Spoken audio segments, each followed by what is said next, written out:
আসসালামু আলাইকুম রহমতুল্লাহি বারাকাতু। কেমন আছেন সবাই? আশা করি সবাই অনেক বেশি ভালো আছেন। আমি আলহামদুলিল্লাহ ভালো আছি। তো আজ আরও একটি নতুন জায়গায় ঘুরতে চলে এসেছি।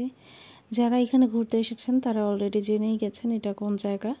যারা বুঝতে পারেননি তাদের জন্য বলে দিচ্ছি, এটা হচ্ছে সোনারগাঁ জাদুঘর। গত এক ভিডিওতে হচ্ছে আর একটা জায়গায় ঘুরতে গিয়েছিলাম, যেটাকে আমি বলেছি যে ভাটি বন্দর। অবশ্য এটা ভাটি বন্দর না, আমার বলায় ভুল হয়েছে, কারণ আমিও ভেবেছিলাম যে ওইটাই হয়তো বা ভাটি বন্দর।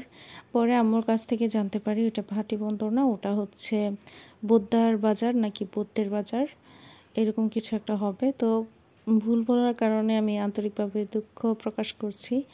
তো যাই হোক, আজকে আর একটি নতুন জায়গায় ঘুরতে এসেছি। ভিতরে গিয়ে কি দেখলাম এবং কোন কোন জায়গাটা আমার কাছে ভালো লেগেছে সব কিছুই রয়েছে ভিডিওতে। আশা করি আপনাদেরও ভালো লাগবে, পুরো ভিডিওটি দেখবেন। আর এখানে এন্ট্রি করতে হলে 5 বছরের উপরে হলে আপনাদেরকে হচ্ছে প্রতিজনের জন্য 50 টাকা করে পে করতে হবে। আর পাশে যে জায়গাটা দেখবেন সেটা হচ্ছে সর্দার বাড়ি। এটা আমি শেষে সুন্দর করে দেখিয়ে দিব। তো সেইখানে আলাদা করে ঢুকতে হলে হচ্ছে আপনাদেরকে 100 টাকা করে দিতে হবে। তো এইটা হচ্ছে জাদুঘরের মেইন রাস্তা, যেদিক দিয়ে হচ্ছে জাদুঘরের ভিতরে প্রবেশ করা হয়।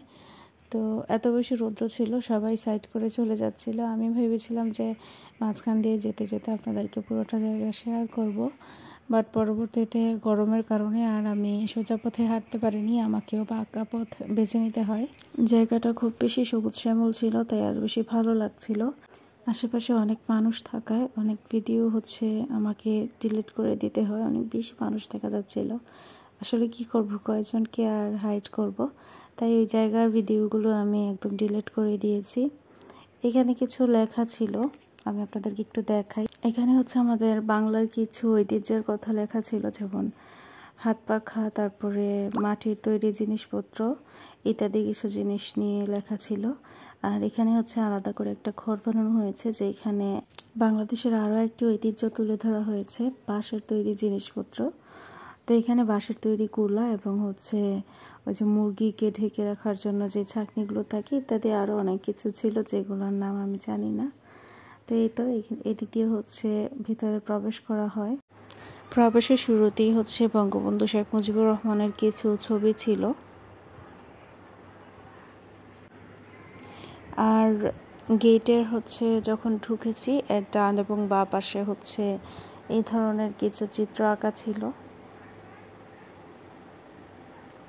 এই তো ভিতরে চলে এসেছি। ভিতরে চলে আসার পরেই দেখতে পেলাম যে দেয়ালের মধ্যে একটা জায়গাকে সুন্দর করে সাজানো হয়েছে। এটা হচ্ছে দেয়ালের ভিতরেই, কাচের ভিতরে হচ্ছে একটা গ্রাম তৈরি করা হয়েছে আর কি। পিছনেরগুলো হচ্ছে আর্ট করা, আর সামনে কয়েকটা আলাদা আলাদাভাবে পুতুল বসিয়ে রেখেছে, যার কারণে এই জিনিসটা অনেক বেশি রিয়েলিস্টিক লাগছিল। একদম হচ্ছে আগের দিনে গ্রামগুলো যেরকম থাকতো সেই ধরনেরই একটা জিনিস ফুটিয়ে তোলার চেষ্টা করেছে। আর এইখানে হচ্ছে একটা গহনার বাক্স, এই যে দেখুন, আগের দিনের গহনার বাক্সগুলো এইভাবেই হয়তো বা তৈরি করা হতো রাজা রানীদের জন্য। আর এইদিকে আরও অনেক বৈচিত্র্য রকমের চিত্র ছিল, এগুলোর মানে অবশ্য আমি বুঝতে পারছিলাম না। এগুলো নিয়ে কিছু লেখার আমার মনে হয় দরকার ছিল, যেটার কাছ থেকে মানুষ, যেটা পড়ে আর কি মানুষ জানতে পারতো যে এই জিনিসগুলো কেন তৈরি করা হয়েছে। হয়তো এগুলোই আগের সময়ে সাজসজ্জার জন্য ব্যবহার করা হতো ওয়ালমেট হিসাবে। এখানে হচ্ছে বিভিন্ন ধরনের কাঠের তৈরি জিনিসপত্র ছিল, বিভিন্ন পশু পাখির ছবি ছিল, তারপরে হচ্ছে নৌকা আর ইত্যাদি কিছু বিশেষ জিনিস, হাতের তৈরি সমস্ত জিনিসগুলো ছিল।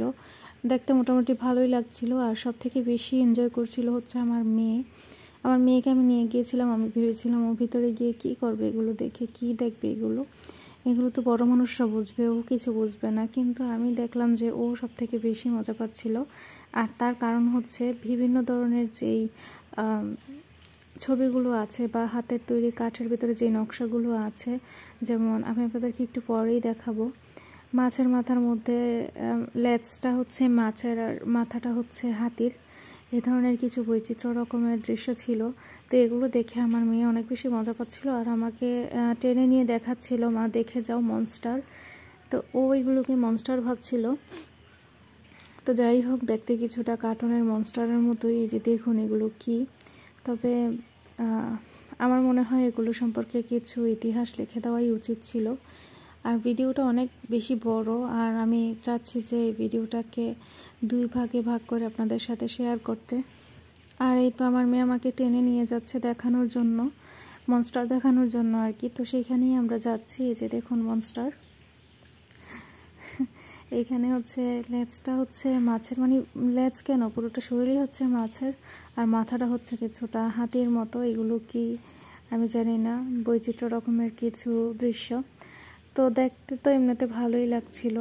আমি আর কিছু বলছি না, আপনারা পুরোটা এমনিতেই দেখে নেন।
এই তো দেখতে পেলেন এখানে কত ধরনের জিনিসপত্র আছে।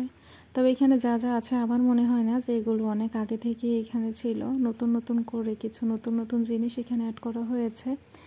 আর কি যে অদ্ভুত ধরনের কিছু জিনিসপত্র পশু পাখি ছিল সেটা আমি আপনাদেরকে দেখাই। এই যে দেখুন, কোন পশু পাখির পা এমন থাকে আমি জানি না।